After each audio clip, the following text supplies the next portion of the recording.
I think she hates him. Yeah, well, yeah. Okay, so we can all That's a agree on given. that. That's a given. I also think that she wants to take him out. She does not want to be the first lady anymore. They agree with you. She doesn't want to be the first lady. She destroyed the Rose Garden. Who hates Christmas? Melania Trump hates Christmas. She doesn't want to decorate for Christmas. She doesn't want anything to do with him. She doesn't want to sleep in the same room with him. She can't tolerate him. Allegedly. And she does. Yeah, how do you know all this? Yeah, I was like, I don't know. You don't know all this. Allegedly, that's why. I think she hates him.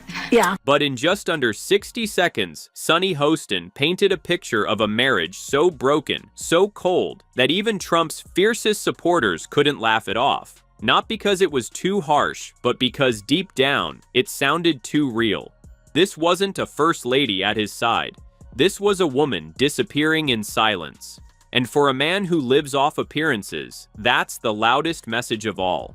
What you're about to hear includes real quotes, public footage, and a whole lot of awkward truth. Don't go anywhere, because what comes next, it's Trump in full panic mode. Well, yeah. Okay, so we can all That's a agree on given. that. That's a given. I also think that she wants to take him out. She does not want to be the first lady anymore. She doesn't want to sleep in the same room with him. She can't tolerate him. Allegedly. And she does. Yeah, how do you know all this? Yeah, I was like, I don't know. You don't know all this. I admit, I may not have spent as much. It sounded like gossip, but what Sunny Hostin just did was frame it like strategy. Melania didn't just disappear from the campaign trail, she disappeared from the story he needs to tell, the one where he's still the strong man with a strong woman beside him. And if you think that's just personal, then you haven't seen what comes next. You can't have a felon, a liar, a serial cheater. You know, he had Melania next to him, his third wife, who he cheated with Stormy Daniels on while she was pregnant. I think he stands against everything and flies in the face of everything that a Catholic believes and holds dear. He is not a faithful man. Trump has denied ever having an affair with Stormy Daniels. Oh, that again? He stood on stage with Melania beside him, while the world whispered about Stormy Daniels. But what Sunny pointed out wasn't just the cheating, it was the choreography. Because when your marriage is part of the campaign, your silence becomes part of the message. And Melania, she's been silent for a long, long time. Time in a courtroom as you have. That's a good one. I was also recognized with a Special Achievement Award by the Department of Justice. You remember the Department of Justice, right? It's the agency that's been pursuing you for decades. These countries are calling us up, kissing my ass. Melania may be gone from the spotlight, but her silence, it left an echo. And Sunny, well, she's been watching the performance long enough to know who's directing it. He started as a victim of the system. Now, he's a one-man show with no audience. Trump, from media martyr to solo performer. Stay tuned, his next act is just warming up. There is no list. And then all of a sudden, Trump says to his reporters, what's going on with on Truth Social? What's going on with my boys, and in some cases, gals? We have a perfect administration, the talk of the world, and selfish people are trying to hurt it all over a guy who never dies, Jeffrey Epstein. So now he's calling his supporters selfish. He's trying to make this go away, yet in 2002, he told New York Magazine, I've known Jeff for 15 years. He's a terrific guy. He's a lot of fun to be with. It is even said that he likes beautiful women as much as I do. And many of them are on the younger side. Yeah, ill, right? So he said that. And then also what Pam Bondi didn't release because it's already been released, Trump's name is on the logs, the passenger logs of Epstein's aircraft at least 7 times. That's already been made public. I mean, of course, Trump is denying any and all allegations, but all of that information is out there. Why not just put it to rest and say... He blames the press, then the prosecutors, then his own followers, all while avoiding one simple thing, the truth. Because at this point, Trump isn't giving answers. He's giving monologues. They are dying to make a deal. Please, please, sir, make a deal. I'll do anything. I'll do anything, sir. And then I'll see some rebel Republican, some guy that wants to grandstand, say, I think that Congress should take over negotiations. Let me tell you, you don't negotiate like I negotiate. I'll even give you a free View mug. Not to be confused, though, with the mug. Transparency was never part of the performance. No real answers. Instead, we get the same routine. The world is unfair, the media is cruel, and somehow, it's always someone else's fault. But as Sonny points out, this isn't leadership. It's a man gripping a microphone, not to inform, not to serve, but to convince himself the stage is still his. Shot. Because that's your area. I don't think he knows what he's doing. He bankrupted what we keep. Trump built an image, one of strength, power, and control. But lately, that image is being replaced by something far more permanent. He wanted a legacy. What he got was a mugshot. And when Sonny offered him a View mug with a smile, she wasn't just making a joke, she was drawing a line. One is for guests, the other for people under investigation. And in that moment, the mic in Trump's hand didn't sound like power anymore. It sounded like denial echoing off an empty room. I'm failing to remember is that he bankrupted 2 casinos. He had 6 bankruptcies. Nobody does that. He's just not a good business person. He doesn't understand economics. His professor at Wharton Business School basically said he was the dumbest student he'd ever had in his career. These are just facts. So Trump definitely doesn't understand economics. He's listening to someone who you say doesn't understand economics. And so there is no end plan. There is no game plan. He doesn't know how to negotiate. He couldn't negotiate himself out of a paper bag. So Whoopi's point at the very beginning, meaning that clip that we played, that he's saying, everybody's kissing my butt. He calls himself a businessman, but he didn't just fail. He bankrupted casinos twice. Sonny didn't need to exaggerate. She just read the receipts. 6 bankruptcies. A Wharton professor calling him the worst student he'd ever taught. And no plan, no strategy, no idea what he's doing. Because here's the thing, when you lose money in a casino, you're unlucky. But when you own the casino and still go bankrupt, you're unfit to run a lemonade stand, let alone a country. Job numbers are down. U.S. employers cut more jobs, 172,000 jobs last month than any February since 2009 during the global financial crisis. To all those people who are out of work? Yeah. And that's just in television. They're going to lose their homes. They're going to lose everything. Stocks are down. The recession risks that he's saying that there maybe not. He doesn't want to say anything. Well, the people that do study that say that the recession risk is now about 40%. Yeah, about 40%. So it's just fascinating to me that more people aren't talking about the fact that he is tanking the economy that he got. But this isn't just about casinos and classrooms. It's about jobs, families, a country that watched 172,000 people lose work in a single month, while the man in charge kept blaming everyone but himself. He talks about greatness. Meanwhile, Americans are losing homes, savings, and hope.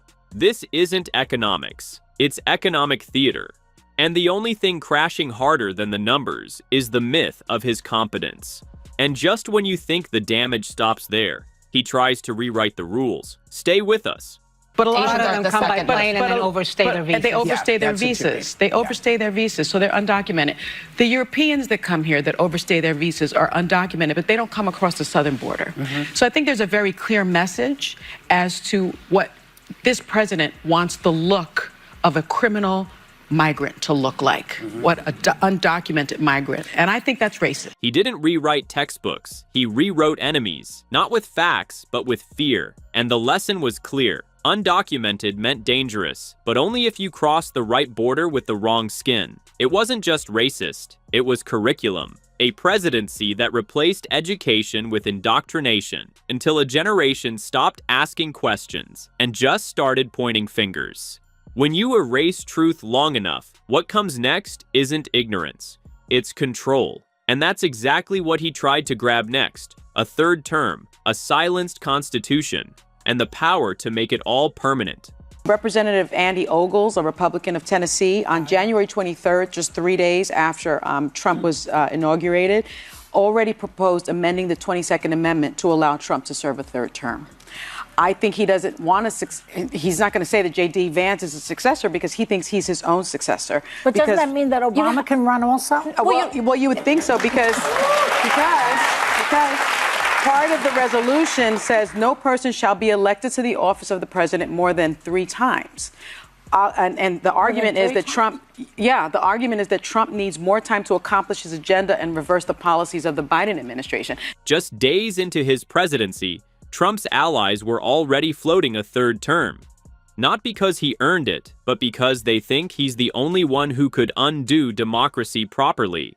Sunny didn't scream. She just raised the obvious. When a man bankrupts casinos and loses 172,000 jobs in a month, why exactly does he need more time? And if that sounds like paranoia, wait till you see how he plans to keep the power, 1 guard troop at a time.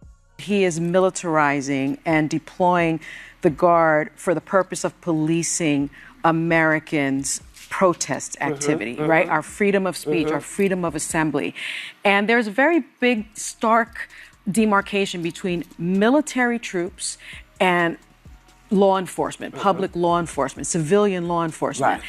And you are an army turned inside to police its citizens can cause chaos, fascism. And so I think that's the way, and civil war. Yeah. I think that's the way we need to look at it, because deploying the National Guard is supposed to be a last resort. But what this president is doing is that he's saying he's going to deploy them anywhere in this country. You can rewrite the Constitution, but when that's not fast enough, you bring out the troops. Sunny didn't just warn about overreach, she called it by its real name, fascism. Because when you send the military to police protests, that's not law and order. That's a strongman rehearsing for his encore. A president who treats the National Guard like stagehands for his rallies isn't keeping the peace, he's keeping the illusion.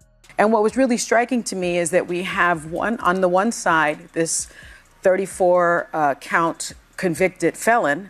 And on the other side, we have a man who the International Criminal Court has a warrant out for war crimes and crimes against humanity, because 46,000 Palestinians have been killed, and mostly women and children, and 100,000 have been wounded. And so Gaza has become a wasteland, and that's something that we don't talk about, but that's just the truth of the matter. And so you have sort of one alleged criminal and one convicted criminal making plans that are illegal. When a convicted felon shakes hands with a man wanted for war crimes, it's not diplomacy, it's a summit of impunity. Sunny didn't mince words. On one side, Trump, 34 felony convictions deep. On the other, a leader wanted by the International Criminal Court for crimes against humanity. And together, they're not planning peace, they're comparing indictments. Because when democracy sleeps, accountability doesn't just vanish, it hosts meetings. When a leader tries to outlast the Constitution, weaponize the Guard, and echo the silence of war crimes, he's not protecting democracy. He's rehearsing its burial. But power without limits breeds something worse than chaos, delusion, and that's exactly what comes next.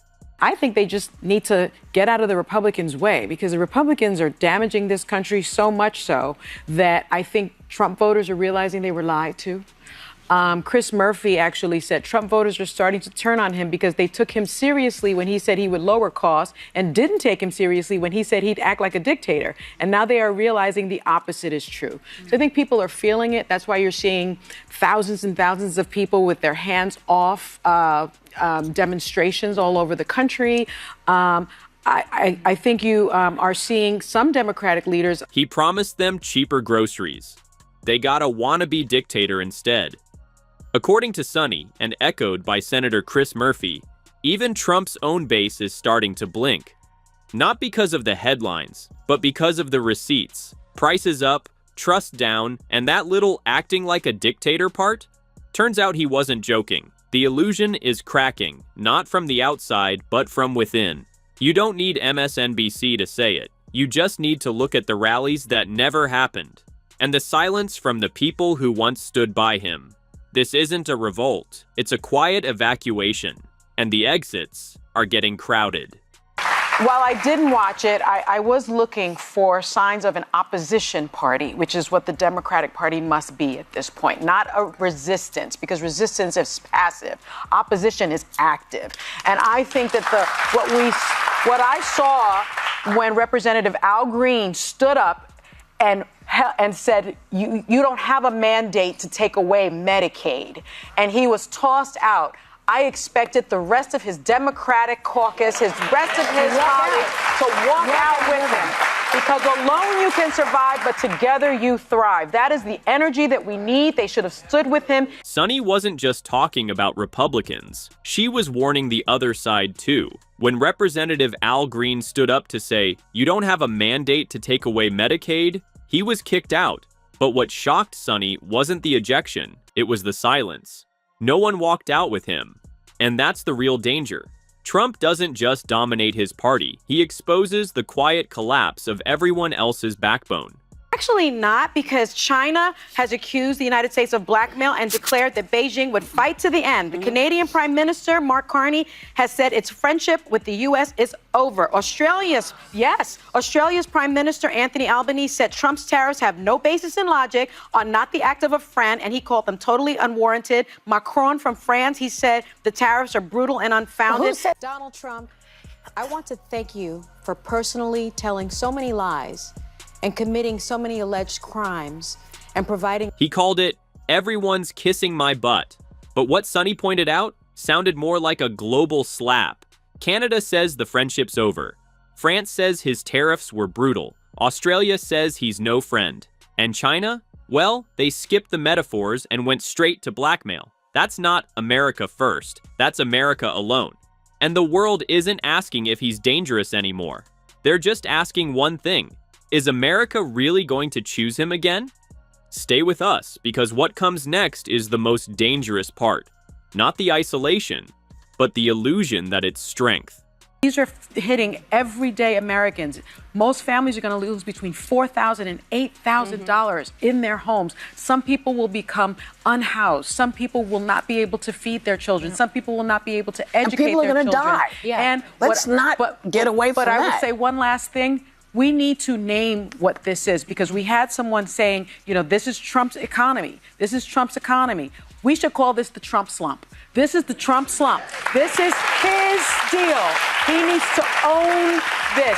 And we should not let him off the hook. Anytime he says something like, well, it's probably going to be good, I'm using it as a negotiation, as you pointed out. Trump slump. This is all on him. There's actually... He sold it like a comeback. But for most Americans, it hit more like a collapse. Sunny didn't just challenge the numbers, she named it, the Trump slump. $4,000 to $8,000 gone per household, kids pulled from schools, families skipping meals, some even losing their homes. But Trump? Still out there spinning fairy tales. It's probably going to be good. I'm using it as a negotiation. Let's be clear, this wasn't strategy. This was sabotage dressed in slogans. And calling it anything less than his fault? That's letting the arsonist blame the fire on the weather. I'm worried about mass deportation and internment camps, and I'm also worried about Elon Musk warning Americans to prepare for temporary hardship. I'm surprised at the result, but I'm not surprised. As a woman of color, I was so hopeful that a mixed-race woman married to a Jewish guy could be elected president of this country. And I think that it had nothing to do with policy. I think this was a referendum of cultural resentment. They say history repeats itself, first as tragedy, then as farce. But what do you call it when the farce wears a flag pin, holds a Bible upside down, and casually flirts with mass deportation? As Sunny warns about internment camps and Elon Musk's cryptic calls for temporary hardship, it becomes clear. This isn't just a cultural shift, it's a moral freefall, where truth is negotiable, empathy is weakness, and the American presidency is no longer a standard, but a loophole. And perhaps the most dangerous part? We've grown so numb to the circus, we forgot the ringmaster is a convicted felon. Us with material on a daily basis. You help us do our jobs, and I'm so appreciative. He lied, he ranted, he collapsed, and somehow he kept going. So yes, thank you, Donald, for making our jobs easier, for reminding us every single day that when a convicted felon becomes the face of a nation, the question isn't just what happened to him, it's what happened to us. We don't know if it's purely financial. I mean, if you look at some of the numbers, But the timing, it could be financial. And I don't know that it's purely political. It could be. But my concern is if it is political, then everyone should be concerned. People on the right should be concerned. People on the left should be concerned. Because it's very clear that if it is political, this is the dismantling of our democracy. This is the dismantling of our Constitution, right? And so the First Amendment is the First Amendment for a reason, and that is freedom of the press, freedom of speech, freedom to speak truth to power. If that is taken away, if the comedians are being attacked, then that means our Constitution is being dismantled. That's right. He calls it politics. Some call it payback. But if this is how we treat the truth, by silencing the press, by turning comedy into crime, by labeling dissent as treason, then it's not just one man on trial anymore, it's the Constitution. And if that goes, we don't just lose a president, we lose the country. When truth becomes a threat, and even laughter is under attack, this isn't just an election. It's a battle for the survival of democracy. Democracy doesn't collapse overnight. It crumbles when lies feel normal, power goes unchecked, and silence becomes routine. Not because people agreed, but because, at some point, they stopped resisting. The content in this video includes public statements, real footage, and documented records. Names weren't invented. Quotes weren't altered. If it feels uncomfortable, it's probably because it's true. If you're tired of the noise and ready for the truth, hit subscribe. Drop a comment, share your thoughts, and pass this video on. Because the next election isn't just about politics, it's about who gets to define reality.